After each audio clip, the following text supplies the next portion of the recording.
Well, I picked up another vacuum cleaner here. This is a Kirby Performance G5. I picked this up, of all places, in the dumpster outside my condo.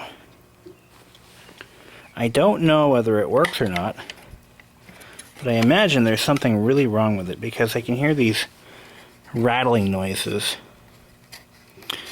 and inside. And I don't know what the deal is with it, why it was thrown away, or if it's even fixable.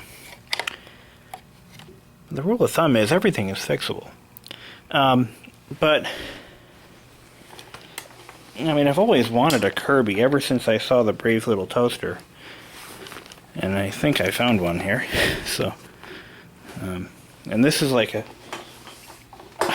think these go for like $1,000 used. I mean, it's like ridiculous money. So let's, I don't know who owned it or why they threw it away. But I guess I'm going to find out when Oh, it's just full of marbles or something. That's all. Interesting. I bet if I dump it out, I'm going to find some stuff in there. No, I guess not.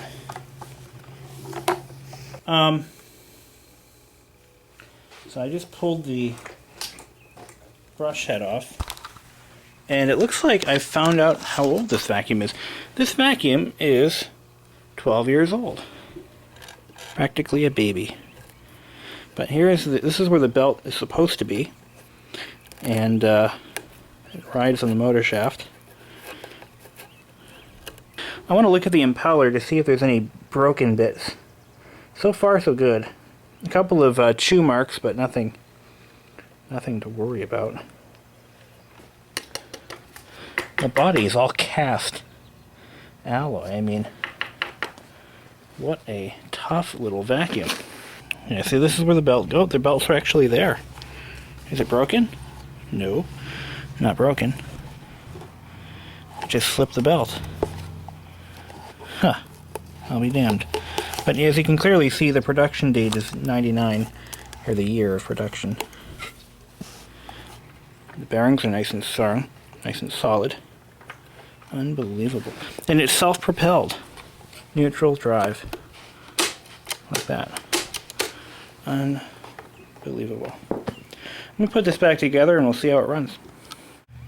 Well, from dissecting her stomach, I think I found out what her last meal was. She ate Abraham Lincoln, a horse, a furniture tack, screw, and some metal. Well, maybe that's what caused all the indigestion. I also discovered another thing as to why it wouldn't turn on. It turns out there is a safety switch, so it won't turn on unless the bag is attached. And look at the condition of this bag. It is like brand new. It is incredible.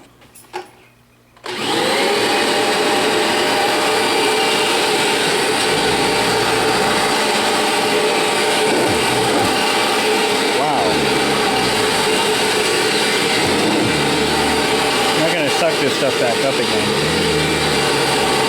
Let's see how the drive mechanism works.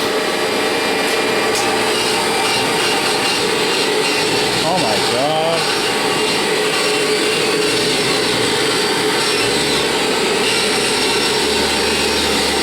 I think the belt is bad. I can smell it burning.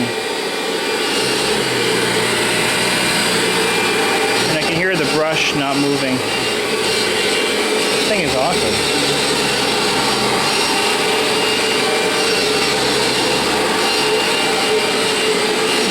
But again, one of the downfalls to this is I don't have the hose attachment. So it's that little green light core.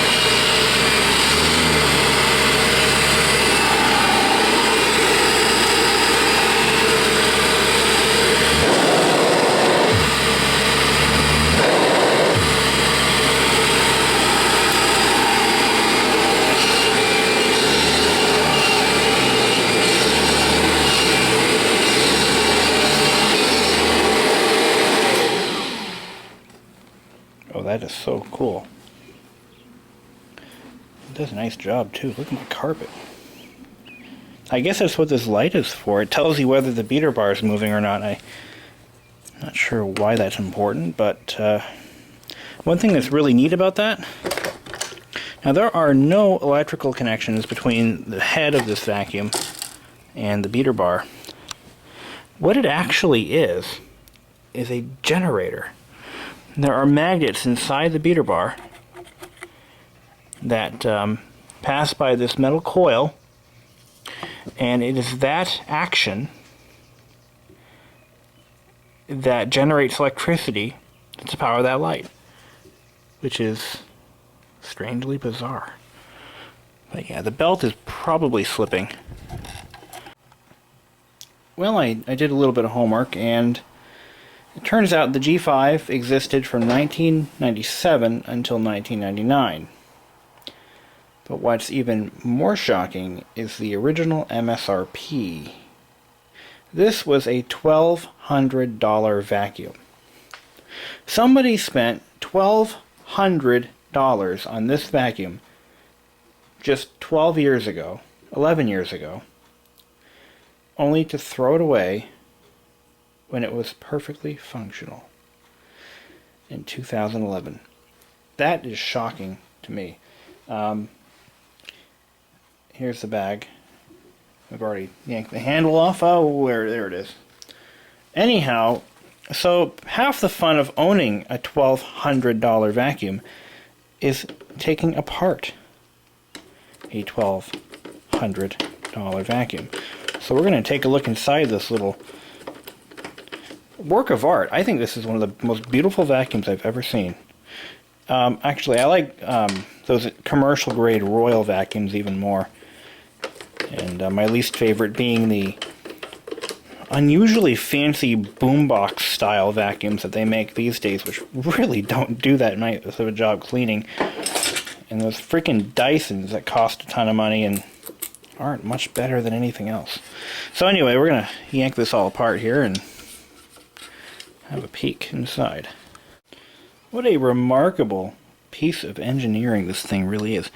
The body really is cast aluminum. I mean, holy crap. They spared no expense. But for $1,200, you get what you pay for. Here we have the drive unit. Here's the cogged belt. This runs off the motor. So if your drive unit fails to work, that's the first thing you want to check. And the belt looks pretty good.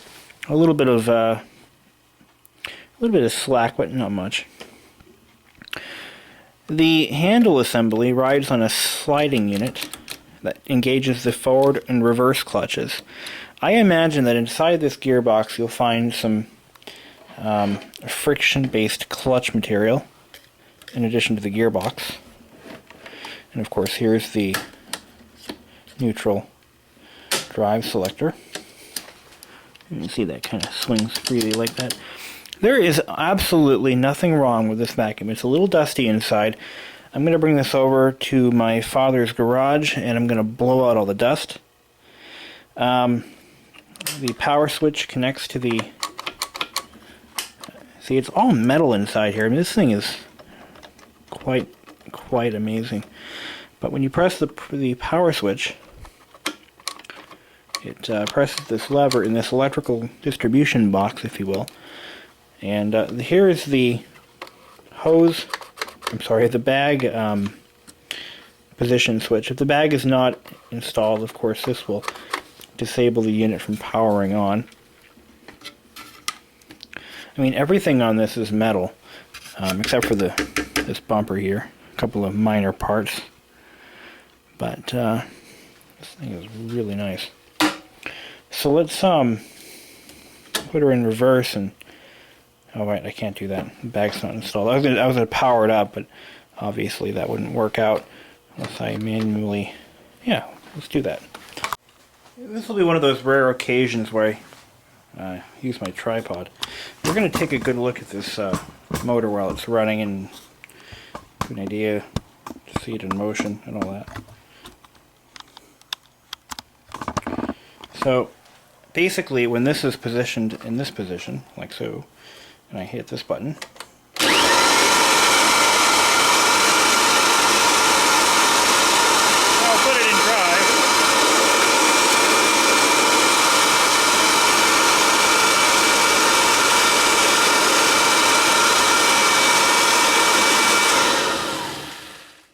am going to try to find the accessories for it. At least, at the minimum, a crevice tool, hose, and maybe like a wide path brush so I can clean my car.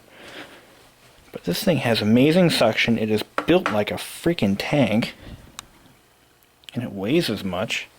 And it has this awesome height adjustment, best I've ever seen on any vacuum. I mean, look at that. And then you just, well, you would hit this with your foot, like that. Now let's look at the handle, and you'll see just how simple it really is.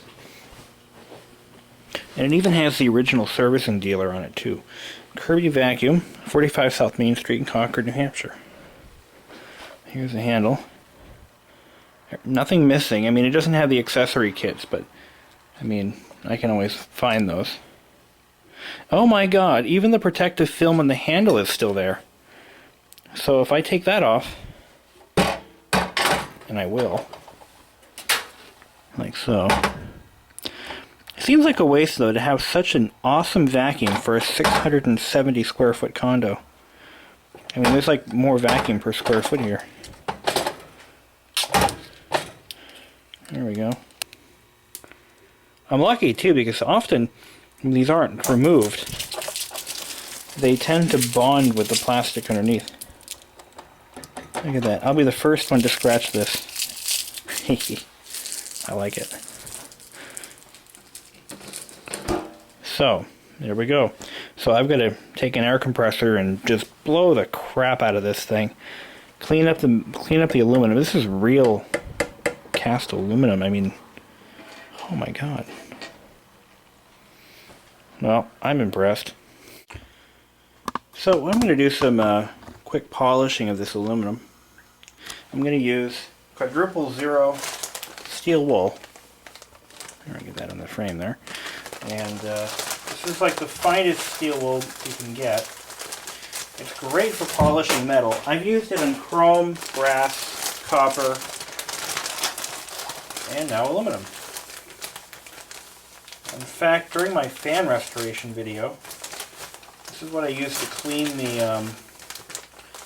old lacquer off the blades. And I like using Brasso, or any metal polish works just fine. This just seems to be readily available. Shake it up first. Get some on the steel wool. Not too much, you don't really need a lot of it.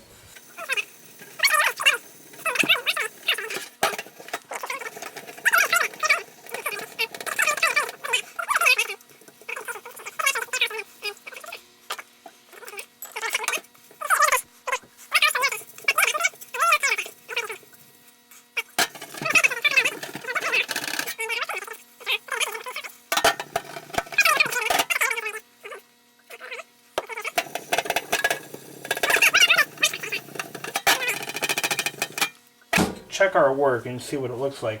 I'm using a terry cloth to kind of wipe this off, do the final buffing on it.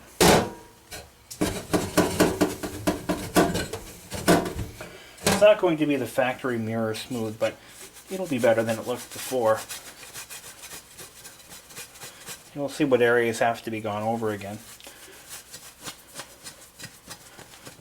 See, I'm already seeing a huge improvement, but that's what the end product will look like. Just a little bit of polishing, and that's what it did look like. That to that.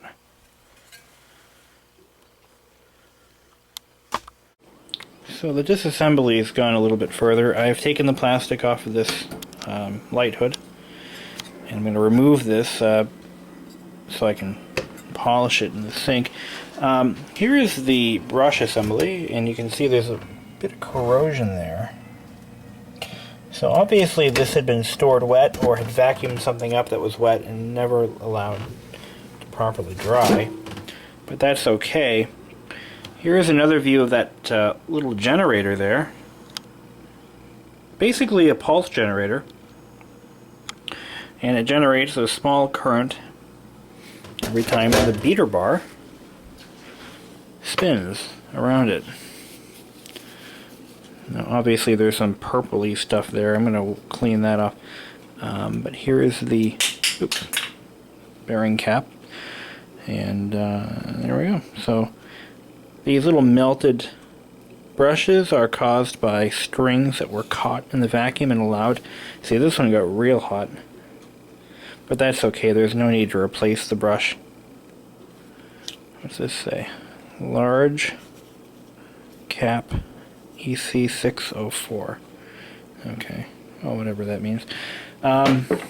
These bearings are in pretty nice condition. They spins pretty freely, but you can see there's a lot of hair and strings from carpets and stuff. Yeah, we can get rid of all that. Clean them up nice. And this is detached. I'm going to wash this by itself along with all the other plastics in hot soapy water, and then treat it with like a rubber revitalizer. She'll be nice.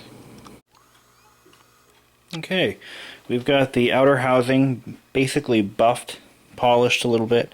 I could have done a much better job, but I decided not to go too nuts on it.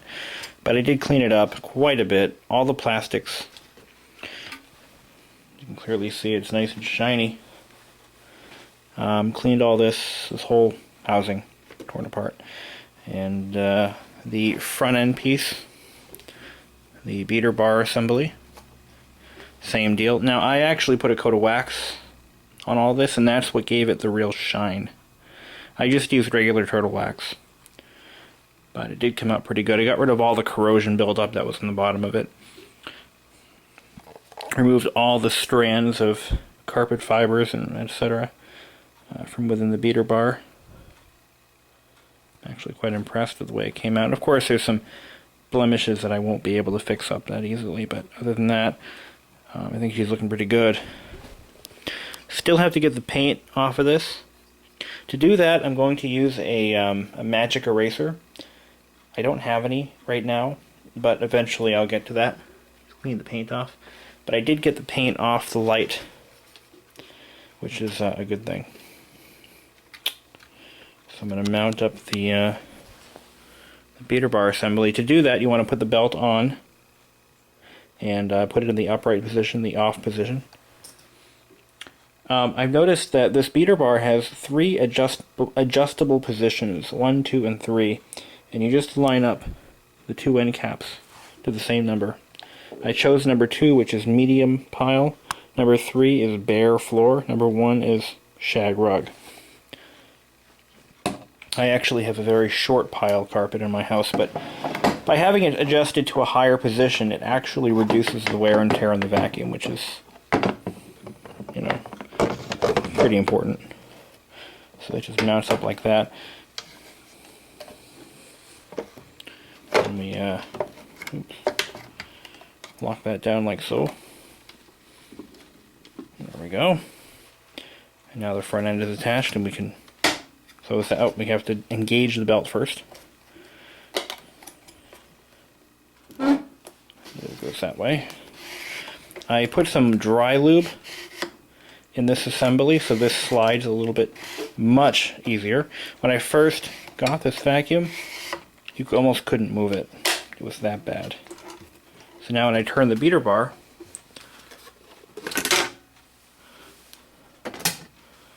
you can clearly see the motor turning. Just like that.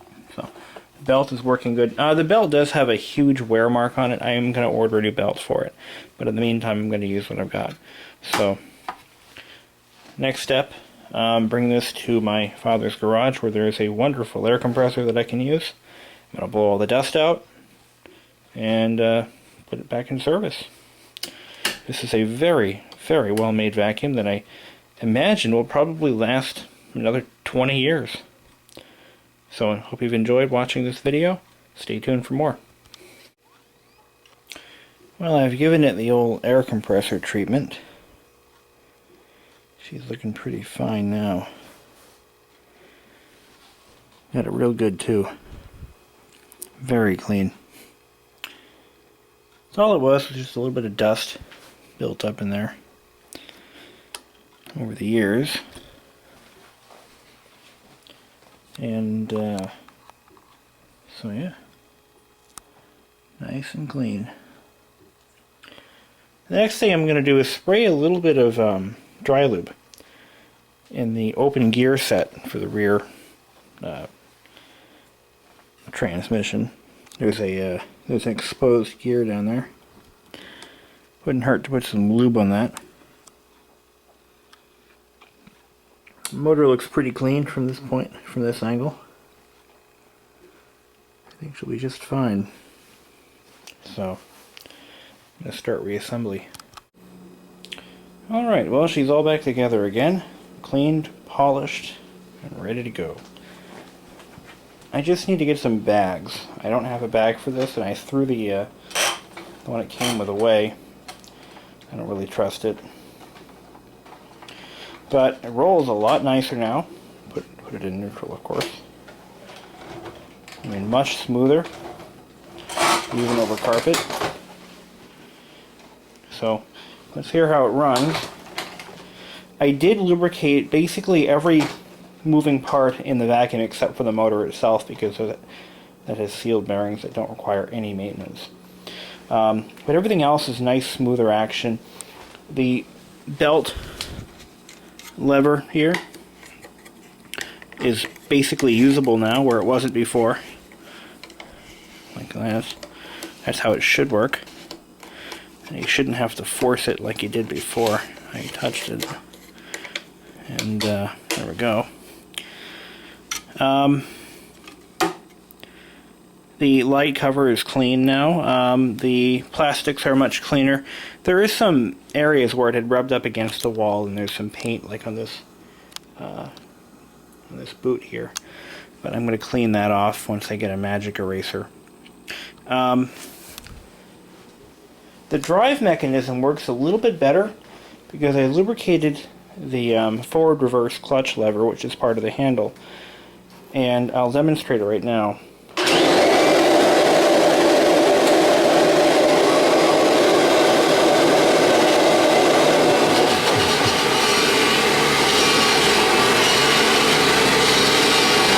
Precise than it was.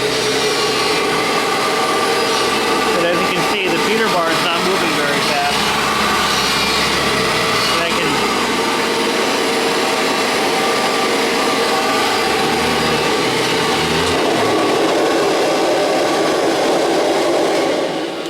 And I can still smell that belt burning, so I've got to get a belt, a bag, and I'm going to get the hose attachment kit. I've also got to do one more thing that I didn't expect, and it explains a lot. I think I figured out why the vacuum was thrown away. And it's for a reason that is so ridiculous for a vacuum that costs so much. But on the cord, and it explains why there's purple rubber attached, or rubbed off onto the beater bar, and oh, here it is. They burn through the cord. Now, I'll tell you how I'm going to fix this. Most people would say, well, just replace the cord, and that's my first gut reaction. But a cord for this vacuum, the correct one, is very expensive, I'm sure. What I'm going to do is I'm going to get some shrink tube. I actually already have some. I'm going to cut the cord head off. I'm going to run a piece of shrink tube all the way up the cord to this point, and shrink tube it. What the hell? And put a new plug on it. There we go. Problem solved. And total cost for that repair might be, oh, I don't know, $5 for a plug, at the most. So that's what I'm going to do. But for now, I'm just going to let it sit in the storage closet for a little while I get the parts I need to finish it. And that's a belt, couple of bags, and a cord, well, plug. And I hope you've enjoyed this rather long, boring video of the Kirby Generation 5.